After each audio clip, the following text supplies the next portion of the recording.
নমস্কাৰ কৰি কিনা মাল আছে চুৰি কৰলেও যাবো উপৰ না এইটো লাইটৰ কাৰণে হৈ যায় পুৰা আহিছে দেখোন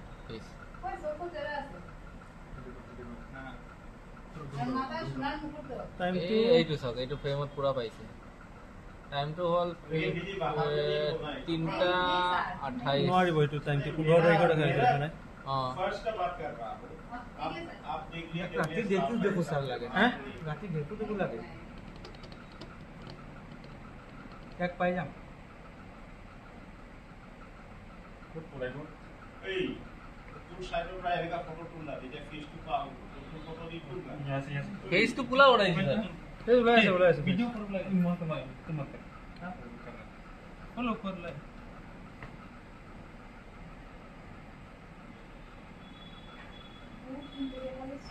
साथीर चोर मतलब ओदिक থেকে করতে নাই ওদিক থেকে ওদিক में বললে यही हम रिसर्च करो कैमरा में दिख रहा है वो हां ओके कैमरा दबा हलो सब ये कौन दिया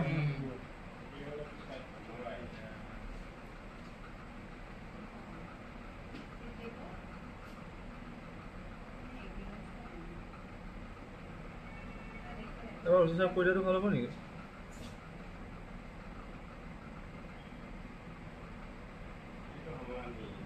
এটা পুরা সিনেমা পুরা ফেস লাইছে না আরাম চিনি পাবে ये कोई एफआईआर दाखिल नहीं किया हुआ इस कंप्लेन में ना उसको मनीष को बोलो उसका एनक्लोजर टू दे ये वाला नंबर तो सर ये ना 18,000 কিন্তু বাইরে করে দেখা চলে এই পলাই যায় দ্যাটস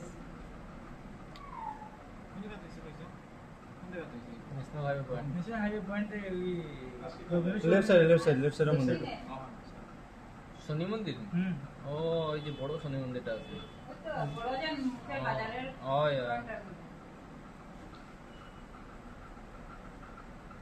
इसके पास और कोई पार्टी नहीं है ना सर टेटू একটু আছে হাতত कि अफजल देखবেন परीक्षा करके ले रहा है ना वो धुन की ले रहा है जमीन लो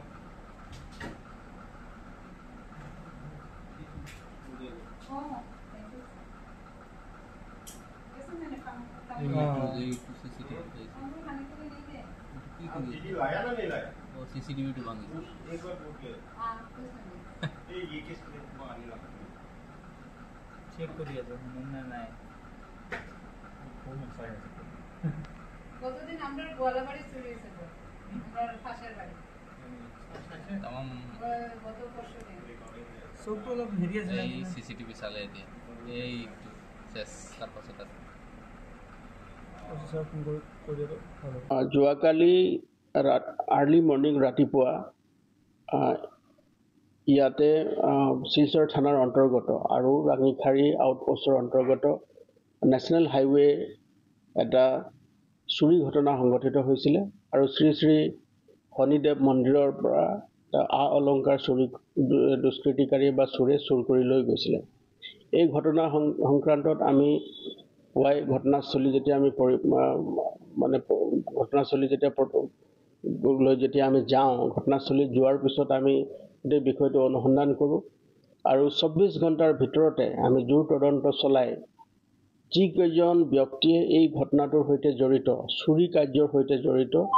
গোটেইকেইজন ব্যক্তিক আমি কৰায়ত্ব কৰিবলৈ সক্ষম হ'লোঁ আৰু তাৰ লগতে শ্ৰী শ্ৰী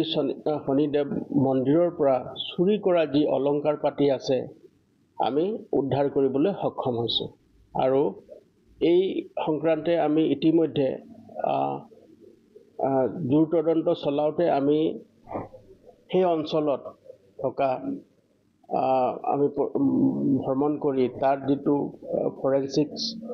ফৰেনচিক্সৰ আমি সহায় লৈছোঁ তাৰ লগতে আমি ফিংগাৰপ্ৰিণ্টছৰ সহায় লৈছোঁ আৰু টেকনিকেল এনালাইচিছৰ জৰিয়তে আমি 24 ঘণ্টাৰ ভিতৰতে এই যি চুৰি ঘটনা সংঘটিত হৈছিলে তেওঁক ধৰা পেলাবলৈ আমি সক্ষম হ'লোঁ। আৰু যিজন মূল অভিযুক্ত ব্যক্তি যি এই ঘটনা সংঘটিত কৰিলে আৰু চুৰি কাৰ্য সম্পাদিত কৰিলে, তেওঁৰ নাম হ'ল অনিক দাস। তেওঁৰ বয়স হ'ল 27 বছৰ। তেওঁৰ পিতৃৰ নাম হ'ল অজিত দাস। তেওঁৰ ঘৰ হ'ল চলতা বস্তি, PHC টিলা, অসম ইউনিভাৰ্চিটি, দুৱাৰবন। কিছুদিনৰ আগতে প্ৰায় 15 দিনৰ আগতে এই ব্যক্তিজন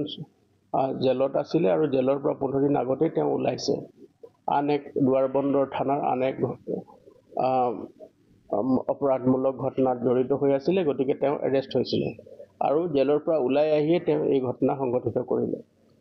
আৰু তেওঁৰ লগত সহযোগ কৰা, যিহেতুকে তেওঁ সোণৰ অলংকাৰ আৰু ৰূপৰ অলংকাৰ চুৰি কৰি লৈ গৈ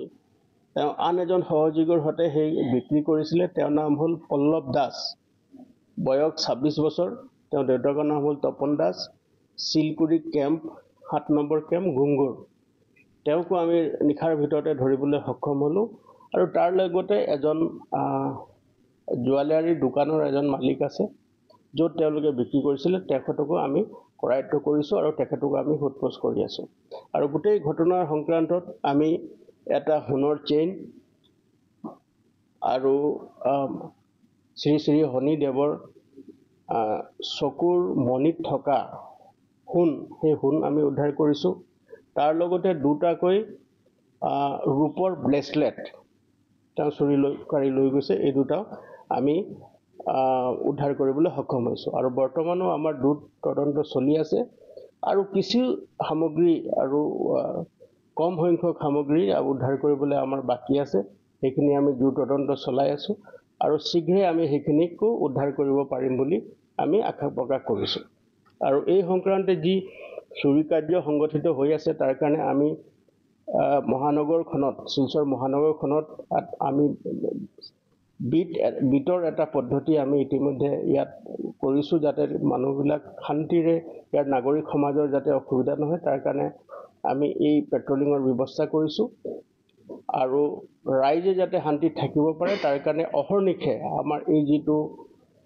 পেট্ৰলিঙৰ ব্যৱস্থা, পুলিচ টহলদাৰী ব্যৱস্থা আছে, তাক অধিক কটকটীয়া কৰি আমি তুলিছোঁ, যাতে ৰাইজে শান্তিৰে তেওঁলোকে থাকিব পাৰে। গতিকে এই ঘটনাটো আমি এইটোকে আপোনাক ক'ব পাৰোঁ যে